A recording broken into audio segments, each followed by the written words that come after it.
नमस्कार. आज आठवड्याच्या शेवटच्या कामकाजाच्या दिवशी सकाळी शेअर मार्केट सुरू झाल्यापासून घसरण सुरू होती. दिवसभर घसरणमध्ये मार्केट बंद झालेलं आहे.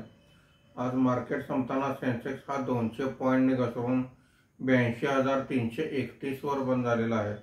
निफ्टी हा 42 पॉईंटने घसरून 25,020 वर बंद झालेला आहे. आजच्या कामकाजामध्ये BSE CPSE इंडेक्स 2.26% वर आहे. BSE रियालिटी इंडेक्स 1.72% वर आहे. BSE IT इंडेक्स 0.71% खाली आहे.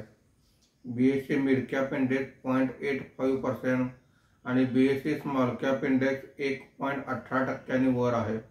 आज डिफेन्स कंपन्यांच्या शेअर्समध्ये चांगली तेजी बघण्यास मिळालेली आहे. आजच्या कामकाजामध्ये निफ्टीमध्ये वाढलेले मुख्य शेअर्स पुढील प्रमाणे: Bharat electronic 3.85%, Bajaj auto 1.88%, Tata consumer product 1.81%, Adani enterprises 1.39% अशी वाढ आहे. आज निफ्टीमध्ये घसरलेले मुख्य शेअर्स पुढील प्रमाणे: Bharti Airtel 2.85%, HCL Technology 2.13%, SBI 1.94%, JSW Steel 1.59% अशी घसरण आहे. आज FIIने 8,831 कोटी रुपयांची खरेदी केलेली आहे. देशीय वित्तीय संस्थांनी 5,187 कोटी रुपयांची खरेदी केलेली आहे. शनिवार आणि रविवार शेअर मार्केटला सुट्टी आहे.